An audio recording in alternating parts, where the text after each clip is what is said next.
आप इतना आगे बढ़ चुकी हैं, तो एक तरह से देखा जाए तो आप लड़कियों के लिए प्रेरणा स्रोत है। तो कुछ लड़कियां जो हैं कि सन से इस क्षेत्र में नहीं आ पाती हैं, या कुछ गार्जियन जो है कि अपनी बच्चियों को नहीं सपोर्ट करती हैं, तो उनको आप क्या मैसेज देंगे?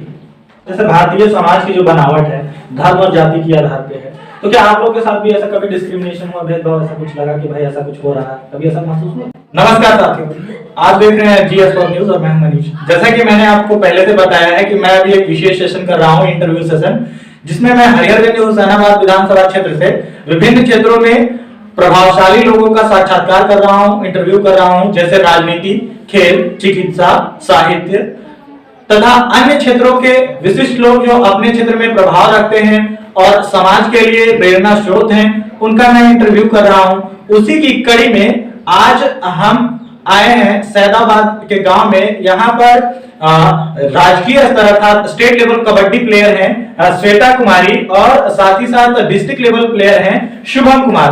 आज हम इनसे बात करेंगे, तो जानने की कोशिश करेंगे हम लोग कि कैसे वो लोग यहाँ तक पहुंचे। आप दोनों का बहुत बहुत स्वागत है, बहुत बहुत आभार प्रकट करता हूँ कि आप लोग हमें समय दिए हैं। आप देख सकते हैं कि इन दोनों, मैं आपको बताना चाहूंगा कि ये दोनों ही भाई बहन हैं और अब तक इतने सारे मेडल्स जीत के ला चुके हैं, इस एरिया को, इस क्षेत्र को गौरवान्वित कर चुके हैं और इस गांव को एक पहचान दिलाने की कोशिश कर रहे हैं दोनों। सबसे पहले मैं आपसे यही चाहूंगा कि आप लोग थोड़ा सा, मैम आप सबसे पहले थोड़ा सा बताएं दर्शकों को। आप काफी जाने पहचाने चेहरे हैं, फिर भी कुछ लोग नए होंगे जो नहीं जानते होंगे, तो थोड़ा सा अपने बारे में बताएं क्या है। आप सभी को सुप्रभात, जोहार। मैं श्वेता कुमारी, कबड्डी प्लेयर झारखंड से, और मैं एनएसएस वॉलंटियर भी हूँ। नेशनल स्तर पर अपने स्टेट को प्रेजेंट कर चुकी हूँ। शुभम, आप थोड़ा बताएं अपने बारे में लोगों को। सबसे पहले तो मैं सभी को जोहार कहना चाहूँगा, और मैं कबड्डी एसोसिएशन ऑफ झारखंड से झारखंड को रिप्रेजेंट करता हूँ। और मैं बहुत जगह ऐसे क्षेत्र हैं आउट ऑफ डिस्ट्रिक्ट खेल चुका हूँ। अच्छा, आपका क्या जैसे आप लोगों का सफर रहा, तो सबसे पहले मैम आपसे जानना चाहेंगे कि कैसे डिसाइड किए कि हमको कबड्डी में आगे जाना है? जब हम कन्या उच्च विद्यालय में पढ़ते थे हाई स्कूल में, तो वहीं बगल में ही कस्तूरबा गांधी हॉस्टल था, तो वहीं पे कबड्डी सिखाया जाता था। वहाँ कोच सर उन लोगों को प्रैक्टिस करवाते थे। तो जब हम उस टाइम 9th क्लास में थे, तो वहीं से जब छुट्टी होती थी हम लोग को, तो हम लोग सब वहाँ पे प्रैक्टिस देखने जाते थे।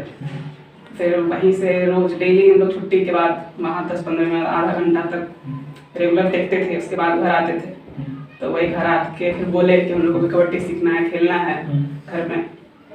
तो शुरुआत में तो कुछ प्रॉब्लम आई, फिर बाद में सब मम्मी पापा जो हैं वो सपोर्ट किए, फिर बोले खेलने के लिए, तो फिर प्रैक्टिस किए। फिर सिलेक्शन हुआ, तो हम लोग का फर्स्ट मैच स्टार्टिंग में था 2012 में, तो वहीं खेले, फिर जीते। अच्छा काफी प्रदर्शन रहा हम लोग का। तो ऐसे ही उत्साह बढ़ते गई, इच्छुक आते मतलब रहे, तो अंदर से आत्मविश्वास बढ़ने लगा जी। तो वैसे ही सब फिर शुरू वहीं से स्टार्ट किए। अच्छा, तो आपका कबड्डी में कैसे शुरुआत हुआ? जैसे आजकल के समय में लोगों का ज्यादातर क्रिकेट में क्रेज है, क्रिकेट की ओर ज्यादा लोग जो है कि आकर्षित होते हैं, लेकिन कबड्डी को आपने कैसे सेलेक्ट किया? जैसा कि मेरी दीदी ने बताया कि ये कबड्डी खेलती थी, तो मैं इनके साथ जाता था, मैं भी देखता था। तो एक बार अनुमंडल में कबड्डी ग्राउंड में मैच चल रहा था, तो मेरा भी इंटरेस्ट देखते देखते बढ़ा। मैं भी बोला वहाँ के कोच को कि सर मैं भी खेलूँगा। वही बोले कि ठीक है, फिर आओ खेलो, प्रैक्टिस करो। फिर मैं प्रैक्टिस किया अपना।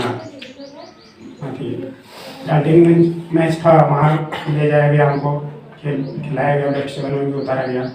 वहाँ अच्छा प्रदर्शन दिया। वहाँ से और उत्साह बढ़ा कि और टफ से टफ प्लेयर आते हैं और ज़्यादा मेहनत करो और आगे बढ़ो। इसलिए कबड्डी पर ज़्यादा फोकस रहा। क्रिकेट उतना नहीं चाहते हैं, इस पर ध्यान ही नहीं दिया उतना।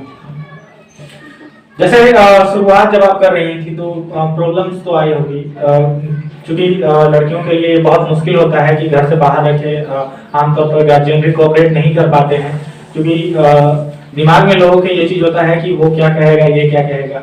मैं आपसे ये जानना चाहता हूँ कि ऐसा वो कौन सा शख्स था जिसने आपको कबड्डी में आने के लिए इतना प्रेरित किया कि फाइनली आप कबड्डी में एक अपना नाम बना चुकी हैं, एक पहचान बना चुकी है। वो कौन से शख्स थे जिन्होंने आपको इस तरफ मोड़ कर दिया?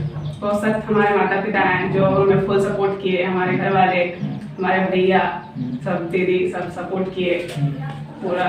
और इसी की वजह से, इन लोगों की वजह से ही हम अभी तक कबड्डी हो या फिर एनएसएस हो, इसमें अपना योगदान दे रहे हैं।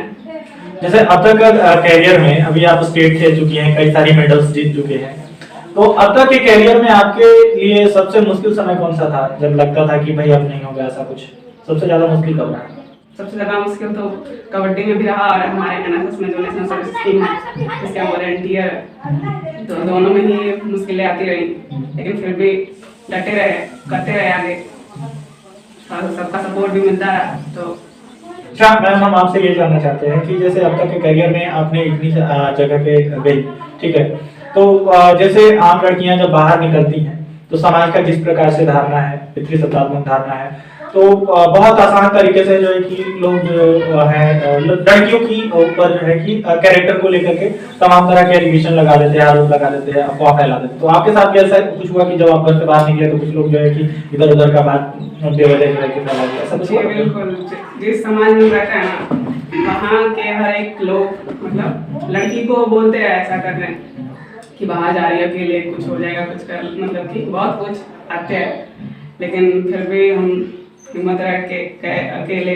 अभी हम लोग का प्री आरडी था, तो प्री आरडी के लिए आगरा गए थे हम लोग।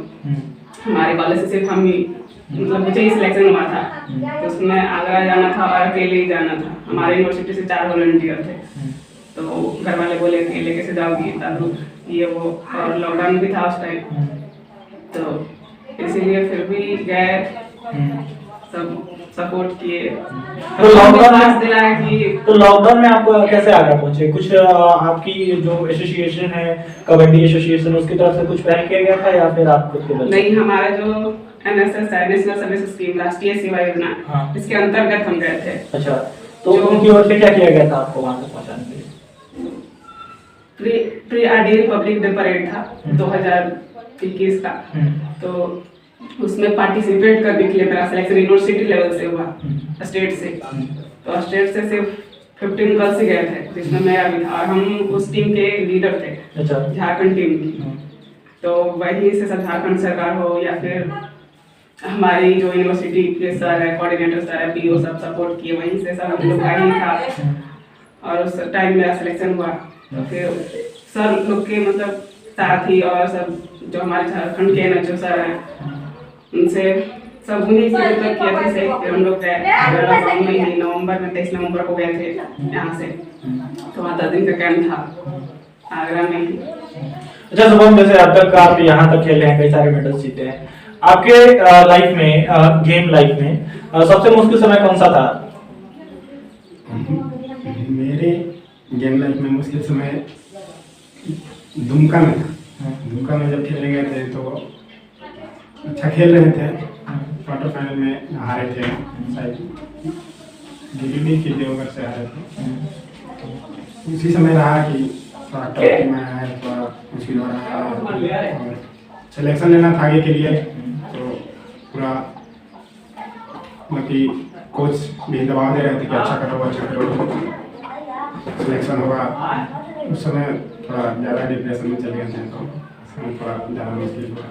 चल मैम, अब तक आपने इतना गेम खेला कबड्डी में और एनएसएस में भी गए, तो आपके साथ जो खेले ऐसा कौन सा शख्स है जिससे आपने कुछ सीखा आपके टीम से, या आपको लगता था कि शायद वो मेरे आसपास है, ऐसा कुछ? जी, वो हमारी कबड्डी टीम की कैप्टन थी जूही दीदी, तो उन्हीं वही सिखाती थी हम लोगों को, क्योंकि उस टाइम कोई कोच नहीं था, तो वो कैप्टन भी थी और सिखाती भी थी बच्चे कोच की तरह, और हमारे सीनियर भी थे, तो उन्हीं वही हम लोगों को सिखाते थे। फिर बाद में कोच सर आए था, अच्छा यहाँ पे कोच नहीं थे पहले, ना ही कोच मैनेजर, तो उतना कुछ पहले नहीं था, और पहले कबड्डी को लोग जानते भी नहीं थे, उतना इंटरेस्ट भी नहीं था कबड्डी में। और पहले, अब तो कबड्डी को बहुत सम्मान मिल रहा है, बहुत, अब तो सरकारी गेम भी बन चुका है कबड्डी, पहले कोई जानता नहीं था। और लड़कियों की कबड्डी खेलना तो उस टाइम 2012 में फर्स्ट टाइम तो बहुत मुश्किल था, बट फिर धीरे धीरे धीरे आगे बढ़ते गए, करते गए। अच्छा, अभी जैसे आप इतना आगे बढ़ चुकी हैं, तो एक तरह से देखा जाए तो आप लड़कियों के लिए प्रेरणा स्रोत है। तो कुछ लड़कियां जो हैं कि शर्म से इस क्षेत्र में नहीं आ पाती हैं, या कुछ गार्जियन जो है कि अपने बच्चियों को नहीं सपोर्ट करती हैं, तो उनको आप क्या मैसेज देंगे? हम यही मैसेज देना चाहेंगे कि हर लड़की को आगे बढ़ना चाहिए, कुछ करना चाहिए, उनकी फैमिली का सपोर्ट उन्हें मिले, कुछ करने का। जैसे कुछ गार्जियन जो है कि इस बात से लड़कियों को सपोर्ट नहीं करती हैं कि लड़कियां जो है कि घर से बाहर कहाँ निकलेगी, ये हो जाएगा, वो हो जाएगा, तमाम तरह की जो नेगेटिविटी होती है, उनको आप क्या कहना चाहेंगे? वैसे पेरेंट्स को, वैसे गार्जियंस को आप क्या कहेंगे? हम पेरेंट्स गार्जियन को यही कहना चाहेंगे कि वो अपनी बच्चियों को उड़ने का मौका दे, बाहर निकलने का मौका दे, कुछ करने का मौका दे। आगे निकलेगी घर से बाहर तभी तो कुछ करेगी ना। अब निकलने ही नहीं देते हैं, लेकिन आजकल सब जागरूक हो रहे हैं, तो सब आगे बढ़ रहे हैं धीरे धीरे अपने हर अथी में। तो सब पेरेंट्स को भी मौका देना चाहिए कि वो अपनी बच्चियों को बाहर जाने दे। सुबह जैसे आमतौर पर ये समाज में धारणा होता है कि बच्चे जब होते हैं तो लोग ये कहते हैं कि भाई पढ़ाई करो, इसी में करियर है। तो आपके साथ भी ऐसा हुआ कि सिर्फ पढ़ाई करो, ये कबड्डी में कुछ नहीं, ऐसा कुछ हुआ आपके साथ? हाँ, ऐसा तो बहुत सुनने में मिला है कि क्या रखा है खेल में, क्या है, कहाँ तक जाओगे, कुछ नहीं है, टाइम पास कर रहे हो, पढ़ो लिखो, आगे बढ़ो, कुछ बनो। मेरा जिद है कि नहीं, खेल के में ही आगे बढ़ के दिखाएं, लोग को बताएं कि नहीं, खेल से भी आगे बढ़ सकते हैं हम। यही सबको बताया तैयार हैं कि नहीं, खेल में भी है, कुछ करो, सिर्फ पढ़ाई से ही कुछ नहीं है। जैसा भारतीय समाज की जो बनावट है धर्म और जाति के आधार पे है, तो क्या आप लोग के साथ भी ऐसा कभी डिस्क्रिमिनेशन हुआ, भेदभाव ऐसा कुछ लगा कि भाई ऐसा कुछ हो रहा है, कभी ऐसा महसूस हुआ? जी बिल्कुल। आमतौर पर जब घर से बाहर या अपने क्षेत्र से बाहर निकलते हैं तो बहुत कुछ पूछा जाता है अपने, मतलब किस कास्ट से हो या फिर कहाँ से हो, क्या हो। पहले लोग पूछते हैं, फिर बाद में ये करते हैं क्या ये तो वो है। पहले अच्छे से बात करते हैं, जब जानते हैं कि हम किस कास्ट से हैं, किस जाति से हैं, किस समाज से हैं, तो फिर थोड़े से वो लोग भी बात भी करते, बहुत कम करते हैं। तो ऐसा बहुत बार हो चुका है हमारे साथ भी, बहुत बार हो चुका है। मतलब ये जो कहा जाता है कि खेल को खेल भावना से देखिए, सभी लोग प्लेयर्स हैं, वो जाति की सीमा पे आके इस लाइन का अंत हो जाता है। बिल्कुल, जब सिलेक्शन का टाइम हो जाए, आप कहीं बाहर हो, तो वैसा आप गवर्नमेंट आ जाता है कि आप किस कास्ट से हैं, चाहे फिर कहाँ से हैं, बहुत मायने रखता है ये सब। अगर आप ऊंचे कास्ट के हैं तो आपको पहला मतलब मिलेगा, पहला स्थान पे आपको जाने का, चाहे आप कुछ करने का मौका मिलेगा। हमारे जाति में वैसा होता है नहीं, अभी कुछ तो सब कर। तो ये चीज मतलब अभी आप लोगों के भी जीवन में, जैसे आपके पिताजी किस तरीके से घर बार चलाते हैं, तो आप लोग को आने जाने में या खुद को मेंटेन रखने में आर्थिक समस्याएं भी आती होंगी? बिल्कुल, हम लोग मिडिल क्लास फैमिली से हैं, तो फिर थोड़ा बहुत क्या, बहुत परेशानियां शुरू में आती थी, लेकिन अब धीरे धीरे, जैसे कि अब तो पैसे भी मतलब स्कॉलरशिप आते थे, चाहे और कुछ है, चाहे गेम में पैसे मिलते हैं, तो आने जाने या फिर रहने का हो जाता था। अभी भी है वैसा ही, बट थोड़ी मुश्किलें हैं। तो ये थी श्वेता मैम और शुभम जी, जो कि Shweta ma'am state level kabaddi player हैं और Shubham ji district level kabaddi player हैं।